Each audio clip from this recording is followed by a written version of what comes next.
All right, so we begin a fairly long and again very difficult chapter called organizational architecture. And I will begin, actually I messed up a little bit, shifted the sections with one, so I'm just going to have without number introduction. And in the introduction is fairly straightforward. We have three major ideas that I'll be covering. The first major idea is that components of the architecture must be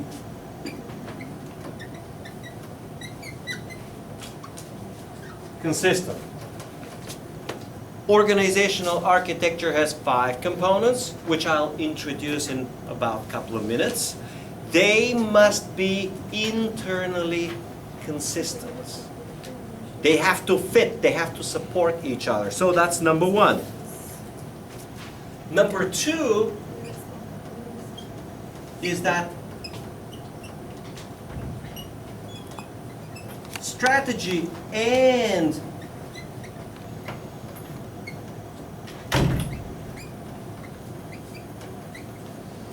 architecture must be consistent. This is essentially where I finished the previous lecture. It's the part of the basic strategy paradigm which says that architecture must be consistent with strategy. Or a different way of saying it is that strategy determines architecture. So the strategy will determine the architecture, but the architecture itself must be internally consistent. The components of the architecture must be consistent. And the third main idea is that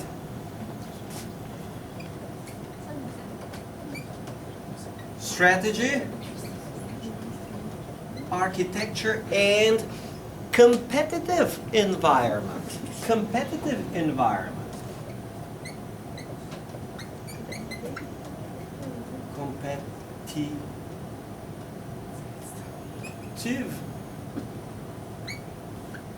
environment must be consistent. A different way of saying it is that the competitive environment would determine the strategy would determine the architecture, and the architecture have to be consistent. So, competitive environment, architecture, and strategy must be all consistent. And when one piece of them changes, the others must change. If the competitive environment changes, the strategy will have to change, and if the strategy changes, then the architecture should change. And if the architecture doesn't change, then you follow the fate of Nokia, right? They say we change strategy. Okay, so these are some of the main ideas. Now getting to section 1, which is organizational architecture.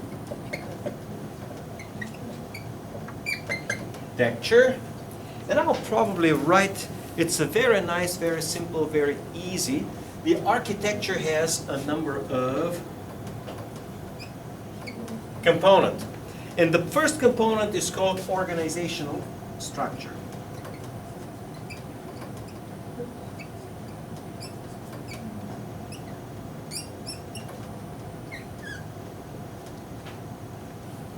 Organizational structure. Second one is control systems.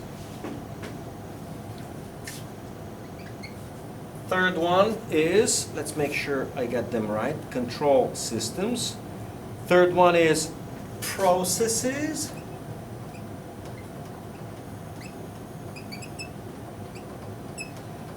We usually like to call them business processes, but we also like to call them operations. Operations. So business processes is the same as operations. And if you remember when I was explaining the major strategic paradigm, the strategy paradigm was that strategy must be consistent with architecture, or with structure must be consistent with operations. I'm going to explain in a minute the difference between structure and architecture. I'm going to get to that. I'm just introducing some of the main concepts. Next one is organizational culture.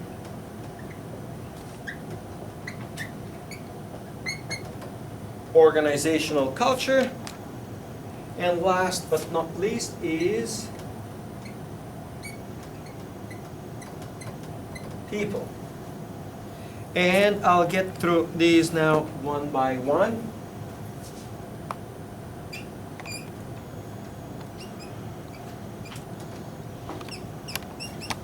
At the center of the organizational architecture are the people. The people are known, and we call it the HR, human resources function. It is HR function, and I will not be covering it today or in this course. It's chapter 18. It is at the center of organizational architecture. It is the most important, and therefore a whole chapter is devoted to it. Next one is structure, as in organizational structure. An organizational structure relates to people both ways. It is part of 13.2. So the next section I'll be covering organizational structure, what it is and what it means. Okay. Then we got control systems. Becomes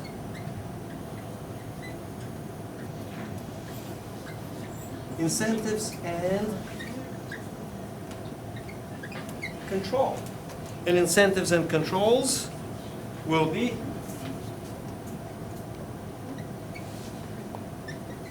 (13.3).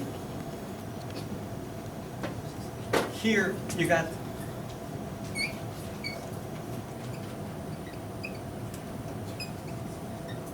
business processes. That's 13.4. And here's the thing. Organizational structure is related to incentives and control. So how you organize your business will determine your incentives and your control systems, and your control systems will affect your organizational structure. Same thing. How you organize your business, your organizational structure will determine your processes, and the processes will in turn determine the organizational structure. Also, people are affected by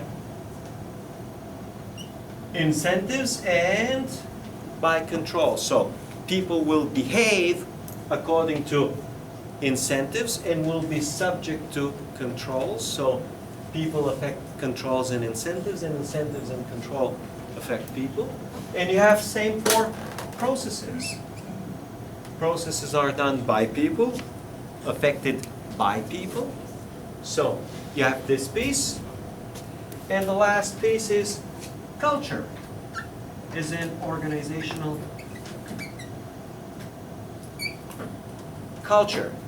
And that's section 13.5. 13.5. And incentives and controls will affect the culture, but the opposite is true. The culture will affect different incentives and controls, okay? It's going to be very different depending on the culture of the people. And the same thing, processes will determine culture and culture will determine processes.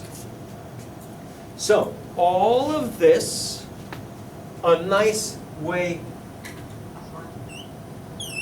of saying it, that these are the main 5. Organizational structure. Structure, control systems are control systems here, processes are here, organizational culture here, and people here. And of course, culture is determined by people, people determine culture. Like this, we say that these are interdependent, meaning they depend on each other. They depend on each other. So they are interdependent.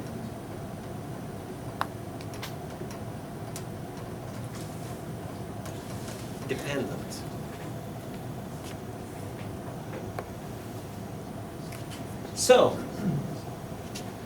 now we're back to organizational structure. What is organizational structure? An organizational structure has a number of elements. The first element is division into subunits. This university is organized in terms of, first and foremost, campuses. There is a campus here in Phuket. There is a campus in Hat Yai. There is a campus in Songpa, and 2 more campuses. So at the top of the structure is the campus. Then this campus here is organized according to faculty. Faculty of Technology and Engineering, Faculty of Hospitality and Tourism, Faculty of International Studies. Then the Faculty of Hospitality and Tourism is further subdivided. So these represent units. So each campus represents a subunit. Then each faculty represents a subunit of the subunit, okay? And you get what is known as a straightforward tree structure. I'll get into that in a little bit. So, number 1 is formal division of the organization into subunits. And includes the so-called, in short in business they say org chart, standing for organizational chart.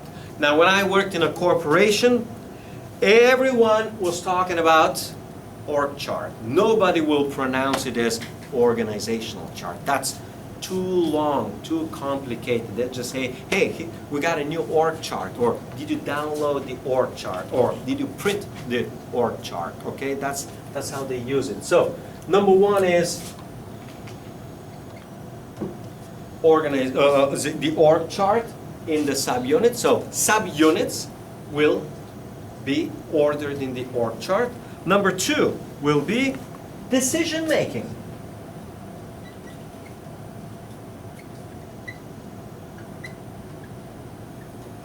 Decision making. Responsibilities. And I'll be discussing these in a little bit soon. The 2, decision making could be high at the top or relatively lower. If it's at the top, we say that it is centralized.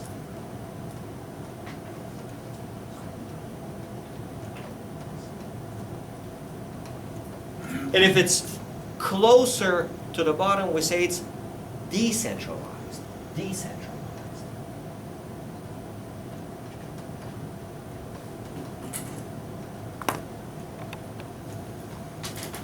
So that's number 2. And number 3 is what we call integrating mechanisms or coordination. So every organization is divided into subunits, and someone must coordinate between the different units. You must coordinate between, let's say, Faculty of Hospitality and Tourism and Faculty of International Studies and Faculty of Technology and Engineering. And a simple coordination could be as simple as on Christmas Day, or let's say Christmas Day, I don't know, December 25, there will be no classes and the whole university will not study. So you need basic coordination, and this coordination is done by, it's called integrating mechanism. How you integrate the integrating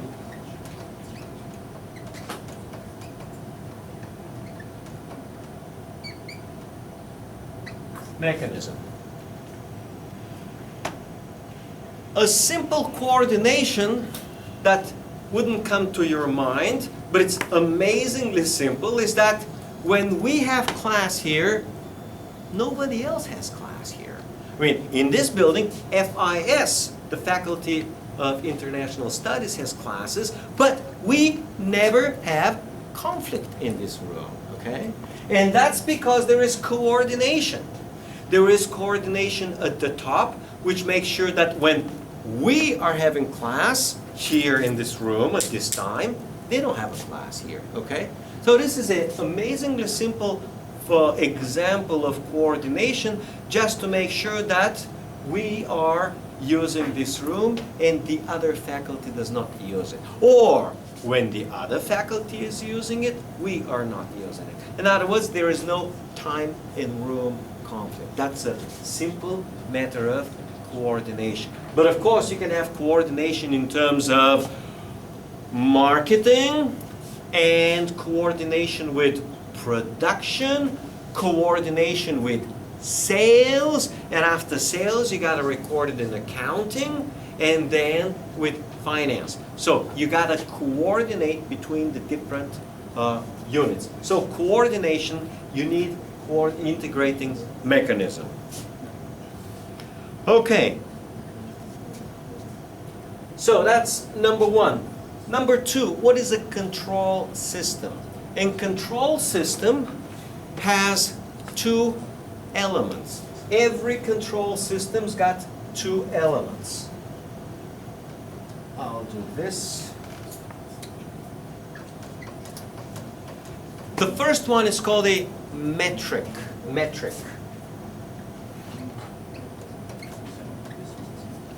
A metric is something that you can measure.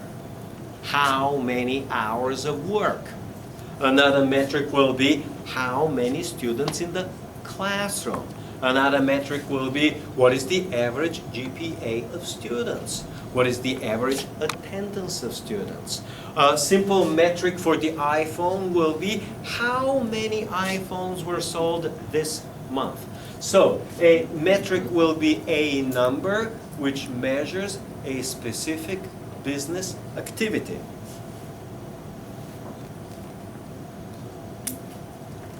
And a control system will have a benchmark. That's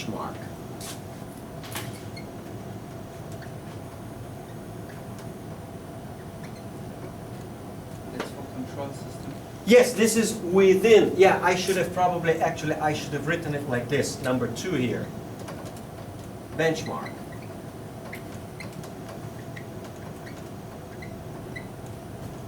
And a benchmark for a university is that an optimal size of a class is 40 students, between 35 and 40 students. If it is less than 40 students, the class is too small and inefficient. If it's more than 40 students, it gets difficult to control. Some people stay on the back. They play with their Apple computer all the time, right? This is part of a control system. They just, play their iPhone or whatnot, it's very difficult to keep track of 40 students. So usually it's, or 50 students. So usually a class of 30 is fairly easy, and that's why we say control system is just to keep watching who's doing what, all right? So you need some benchmark, and then the control is comparing or comparison of the metric to the benchmark. You want to compare and see, well, what is it here as benchmark? What is you want? What would be perfect? And the metric is what you actually have, okay? What you actually have. And you compare what you have with what you want, okay? A simple example of a benchmark will be if a guy is tall 170, a standard benchmark for his weight will be 63 kilograms, okay? 63 kilograms. And you look at the metric and say, oh, I'm 60 kilograms, so I'm 3 kilograms below norm, for example. That will be a standard benchmark. Another type of a standard benchmark, which we use here in the university, is that a lecture is normally 50 minutes.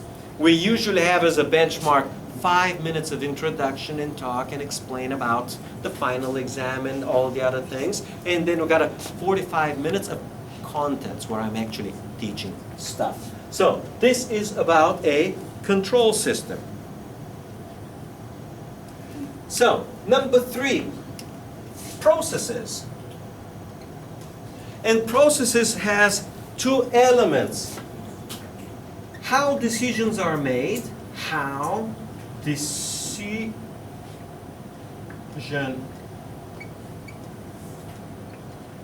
making, how. Now, notice that here we got decision making. Pay attention here. Here the decision making is how high is made or how low. In other words, what is the level where you make it? So, do you make it at the very low level or do you make it at a high level? This relates to centralization.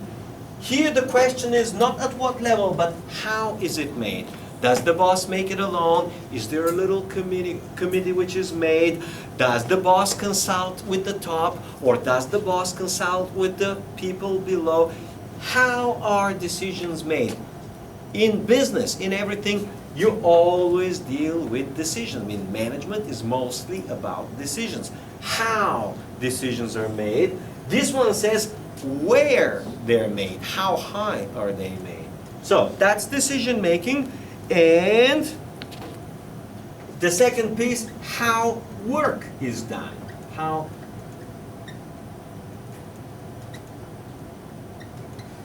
So processes tell you how decisions are made and how work is done.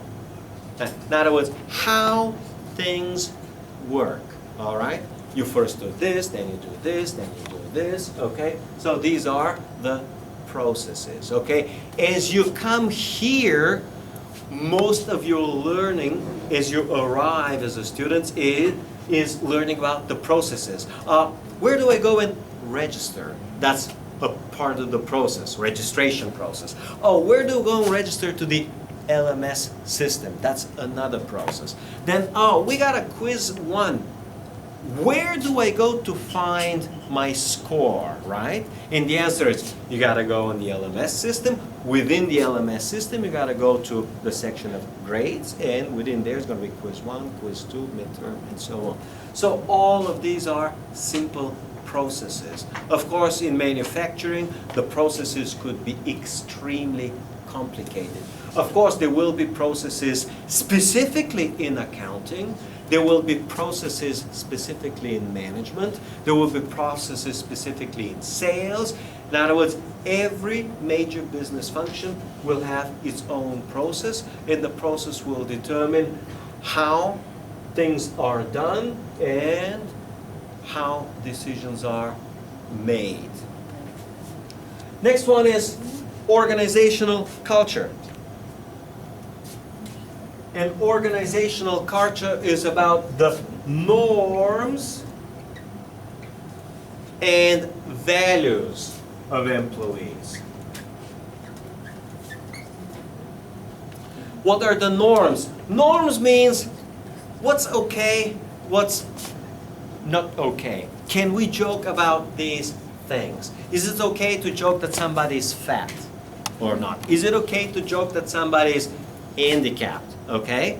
Well, usually the norm will say, no, no, no, this is not okay. All right? So, norms tell you what is acceptable and, of course, what is not acceptable. All right? So, what's good and what's not good. Basic norms. And the values will tell you what we what we value most. For example, when I was working in the Middle East, well, and part of, let's call it here, Asian culture is authority. The most important thing is big boss, okay? And you don't challenge big boss, okay? You don't doubt the big boss, okay? While in American culture, you can be a very low employee and you can immediately raise your doubts about the big boss. Or you can just go to the big boss and say, hey boss, I'm thinking this is not right. I think we got to do it this and this. We got to do this system. And if we do it this way, it's going to get wrong. And the big boss will think about it and say, okay, let me consult with other people. In other words, here, feedback is valuable part and valued highly, especially in Western culture and especially in American culture. In American culture, part of the values, and the norms is open door policy. You got a problem, you can walk in anytime at the boss and say, hey boss, this is what the problem is, okay? You need from him some help or some solution. So, value could be value of creativity. Some companies encourage creativity a lot, okay?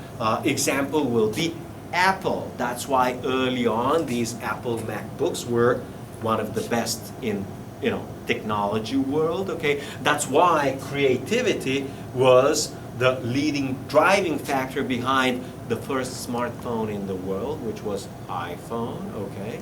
So the values are, and in different companies they're totally different. Some of the highest values will be valuing the customer. Here is an example of different values. In universities, now the two most conflicting values are between academic standards and keeping the student happy. These are in a trade-off. If you maintain very high academic standard, this means that most students won't be happy. And they say, oh, we are not in the business of happiness, we're in the business of education. We maintain world-class education. That will be, let's say, Oxford University or Stanford University, especially MIT. And they don't care about the feelings of students, okay? They don't care whether the students are happy or not. If students are not happy, easy, leave, okay? Go to Harvard, go to Princeton, go to Yale, okay? So that's one way to put it. You maintain high academic standards. The alternative is you keep the students happy. But keeping the students happy means they always complain, there's always this, there's always that.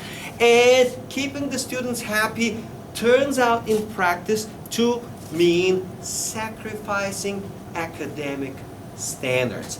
And some universities will value academic standards above everything else, while other universities will be focused on happy students, happy customers. They say, we're a private university, we're a business, we are running a business. We got to keep those students happy and keep them paying. And if we have to sacrifice the standards, we will sacrifice the standards. In other words, we will lower the standards as low as necessary because we don't value the standards, we value the customer, okay? It is an example of different values, okay? It's just an example.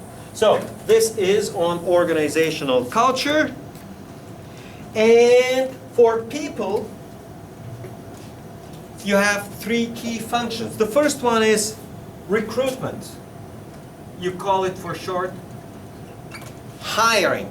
How you hire people, okay? What is the process of hiring?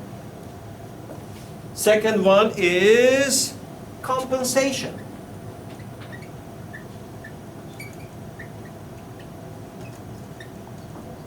Compensation. Compensation means how you reward them. What is their salary? What is their holiday? What is their medical benefits? Okay? In other words, we sometimes call it compensation package. And compensation package will include not only the salary, but will include also your benefits, for example, children benefits. If you get a job, let's say to work in Qatar or Kuwait or Dubai or Saudi Arabia, the university as a professor will pay for your ticket. So one part of the compensation package is paying for the two-way ticket at the beginning, at the end of your contract. They also pay for your children's education. If you have a child or two, they will pay for their school. Number three, they will pay usually housing. They'll either offer housing or offer extra compensation for housing. And you will choose, oh, I like to take the housing, or I like to take the extra money and I'll pay for my own housing, okay? So they will say, oh, we offer you 2 months of paid vacation, okay? So all of these, well, what about medical? They say, oh yeah, we offer up to 14 days of paid sick leave. Well, what about health care and health insurance? And they say, we offer up to 100,000 Saudi Riyal, I don't know, 20,000 US dollar of medical insurance if you got a problem or get sick or whatever that might be. So this represents the compensation package, which includes the salary and all the other benefits. And that's part of the people. It's called the HR function, which I gave you. And the third piece is retaining. Retaining.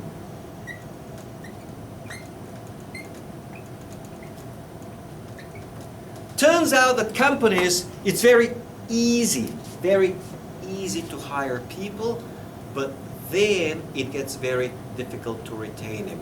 They work for half a year, they work for a year, they get disappointed or disillusioned. Sometimes they get disappointed with the control systems they don't like.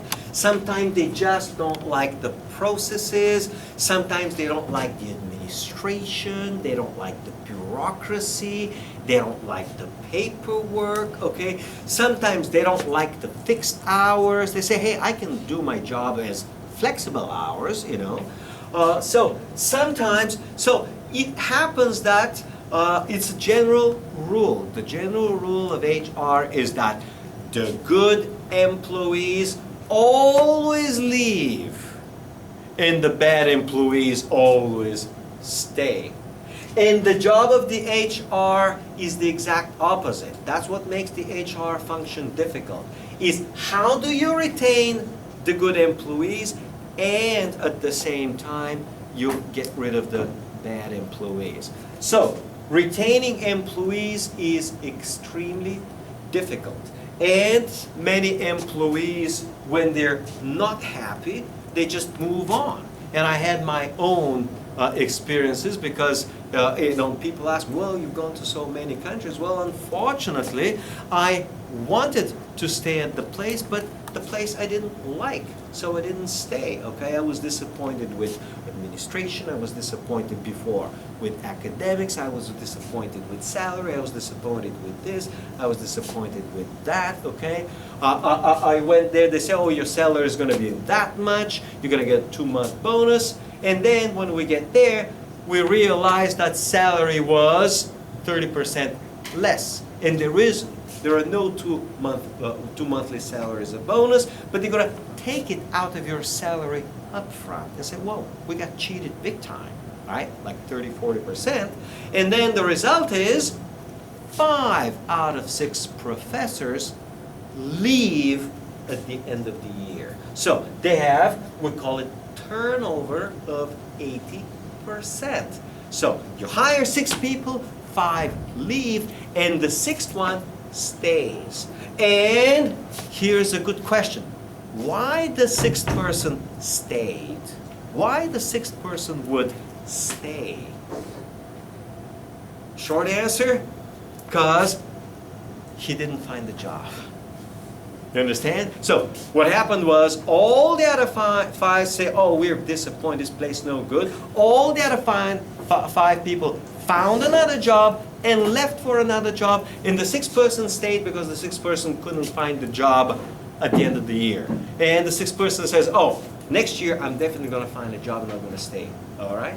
So this is about retention. It's very difficult. It's very difficult to keep employees happy, and it's very important to talk to them all the time, because usually what happens is managers think that everything's okay, and then they suddenly discover out of the blue that some of their best employees are leaving.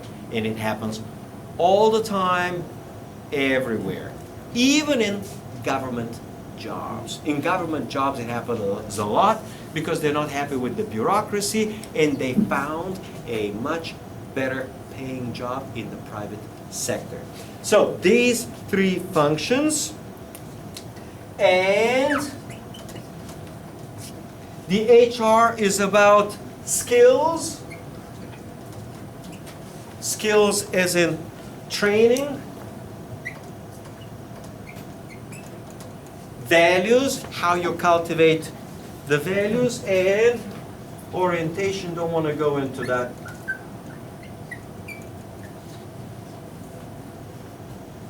You could be present-oriented, future-oriented. So, you want to hire people, you want to look at the compensation, you want to look at the how you retain them, how you keep them, and you focus on their skills, on their values, and their orientation. And these 5 elements determine the organizational architecture. So these are the 5, we say, components or elements of organizational architecture. So you have to be careful whether the question or whether you're talking about architecture or you're talking about structure. Structure is one of the 5 elements of architecture, okay? And if I remember correctly, organizational structure is essentially the next section, which I will begin now. So, section 13.2, organizational structure. We've got about, what, 5 minutes, right? Okay, I'll get started in 5 minutes.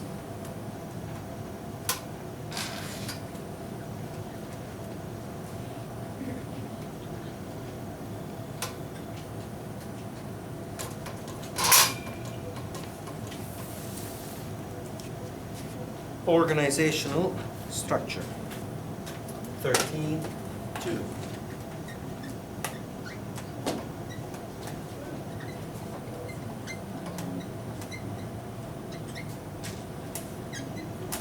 So, as I mentioned, org structure has 3 components. I'll begin today and finish only the component of centralization. So they call it now vertical differentiation. Vertical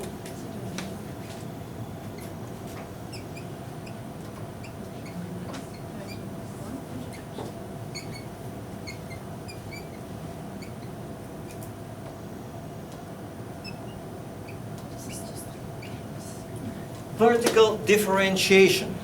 And vertical differentiation basically means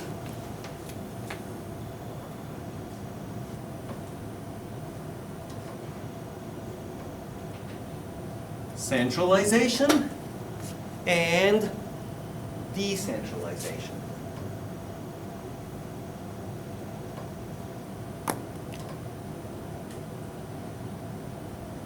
Okay?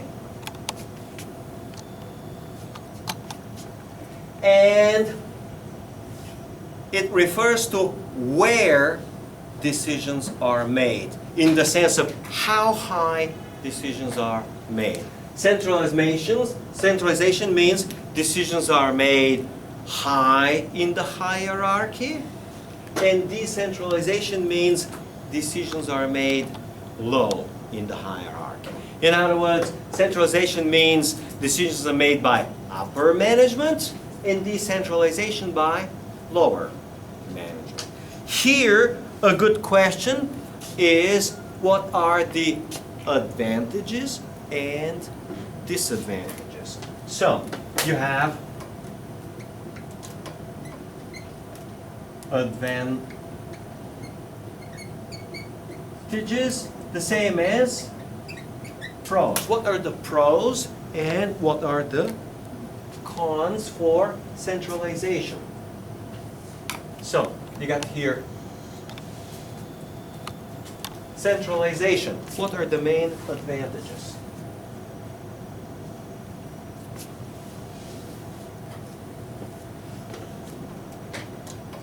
First one is very easy. It facilitates coordination. If you centralize, it's a lot better and a lot easier to coordinate between different things. So, if it is decentralized, it could turn out to be more chaotic. One faculty is doing one thing, another faculty is doing another thing. If it's decentralized, one faculty starts classes at 8:30, another faculty starts classes at 9:30, one faculty's got lunch hour from 12 to 1 o'clock, another one's got from 12:30 to 1:30. You don't want to do that. So some things you want them to be centralized because it facilitates coordination, including coordination of classes and other things. Especially in businesses, coordination of production, with coordination of sales, with coordination of customer support. You want to be coordinated. Number two, consistent decision making.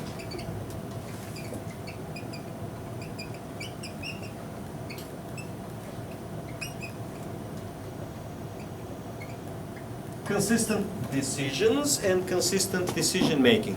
If decisions are done at the top, it's more likely that decisions will be very consistent and they will be more focused on the strategy of the business.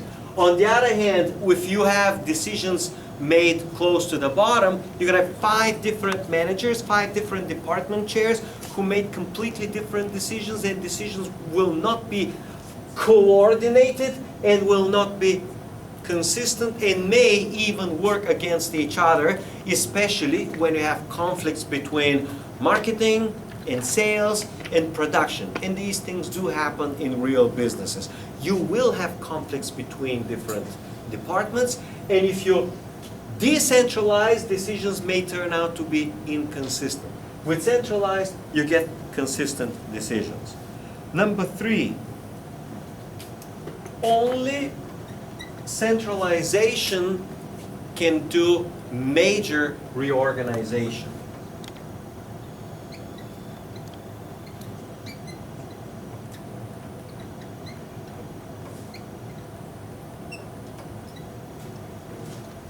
This is where they use both in business and especially in politics. Obama says, you know how Obama, you got elected on the election, of change. It's about change. Most of the times, if you need major changes, major reorganization, you have to centralize. It's very difficult to make major changes in a big multinational corporations if it is highly decentralized. Most of the time, you gotta force the changes from the top. And you gotta tell them, like it or not, you do as you're told. If you don't like, you're out, okay? So, centralization can force changes more easily, whether the employees like it or not. So if you need a major reorganization, it better be centralized. Number 4, avoid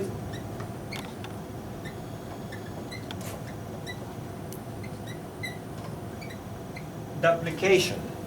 If you're decentralized, for example, sales department is decentralized from marketing department, the sales department might be doing certain study and search about customers, which was already done by marketing, and they wouldn't know about it. If you got a central plan, it will be assigned as a responsibility to the one, and the other will benefit from it. So centralization is very helpful in avoiding all sorts of duplication. When businesses are, let's say, decentralized, duplication is very common. For example, when I was working in a major multinational corporation, Sterling Commerce was a major subsidiary of SBC Communication, you'll have the finance department their own their own accounting and finance systems. You're going to have the marketing department their own customer service system. We, sales, are going to develop our own sales information. We call it sales reporting system. And it turns out that the customer support will have their own system. So it turns out that each department would be developing their own system dealing with their own basic processes. Instead of having one centralized system that will optimize the flow from marketing to sales to finance and accounting to customer support. Okay, so it turns out that as they made inventory in 2003, they said, oh my God, we had so many information systems. When they counted for a small organization of 2,000 people, they found 250 business software systems, like computer systems, bringing information about this, about this, about this. They were dispersed in 25 different places. Okay, so they said, wow, we got amazing 60 to 80% duplication of work.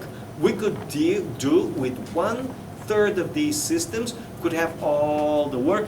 Everything else was duplication, unnecessary work. So that's number 4. And let's see if we got, well, that's it. So, now, arguments for decentralization. And I'm going to finish.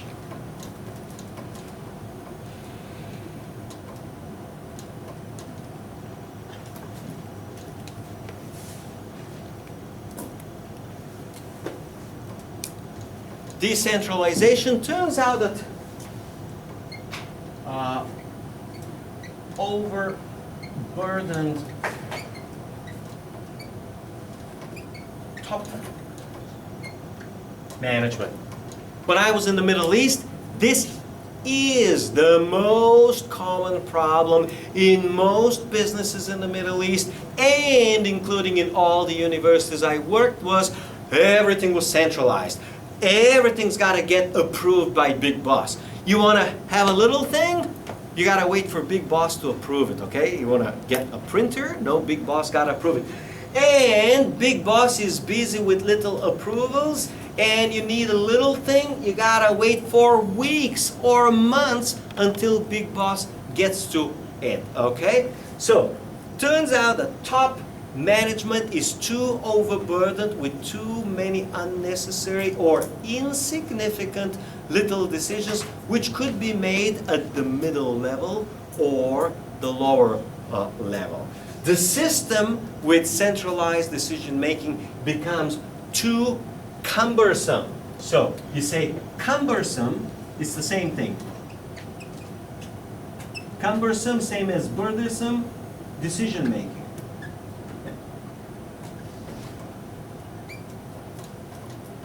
Very slow, very inefficient, a lot of time takes. A lot of things while the decision is made are uncertain. So when the decisions are not made, while you wait for decisions, you got extremely high degree of uncertainty. People don't know anything because the boss didn't decide on anything. So when he decides next week, we'll know. So that's one fundamental problem. Turns out with decentralization is motivates employee.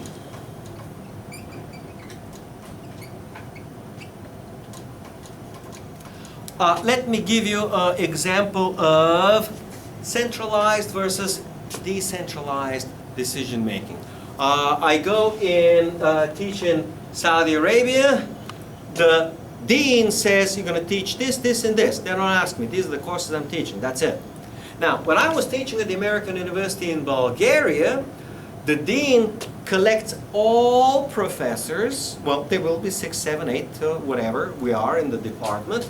And he says, I need covered these 21 courses. You 7 professors, distribute these courses between yourselves however you like. We don't care. You just got to cover these 21 courses must be offered, and you are teaching them. Well, how long it takes, you think, for 7 professors to agree on who teaches what? How long it takes? 5 minutes? 10. Within 10 minutes, oh, I'm going to take macro, okay, I'm going to take money in banking. Oh, you can take econometrics, sure. Oh, I'll take micro, no problem. Oh, I'll take public finance. You know, it's very quick and very easy. And then when something's left, hey, you want to take this? I'll take that, no problem. Okay, we call trade courses between ourselves. 5, 10 minutes, we got the decision done. It's very easy, fairly straightforward. Then, waiting for weeks or months for scheduling, they just say, hey, these are the time slots. You pick your slots. They say, oh, I'm going to fill in here, here, here. I'm going to fill in here, here, here, okay? Because the time slots are made so that the courses don't conflict with each other to make sure that students always, you know, they don't have 2 courses in conflict, all right? So, the point is that when we professors choose our own courses, we are a lot more motivated and we like doing what we do when we choose our courses. On the other hand, if you're told you got to teach this course and you don't like this course and you don't want this course, are not very motivated. So general, it's just psychology, just basic common sense. When people are involved in a decision, when they like the decision, they are a lot more motivated to work it. If you're just told what to do, they don't like it, they're not motivated. So motivation is a big one. Well, turns out that there's another very good benefit. And this is just better decisions. When it's done at the low level, decisions are made by those who will get the work done. They can do a lot better decision than people at the top, okay? So they can see a little operational thing. So a lot of times decisions are done a lot better when they're done decentralized at the bottom. Number 4, greater flexibility. When you decentralize, decisions are a lot more flexible. You can make a decision more quickly, and as circumstances change, you can change the decision more quickly. In other words, you're more flexible and can make quicker, faster decisions and faster changes as circumstances change. And number 5, decentralization can actually increase control.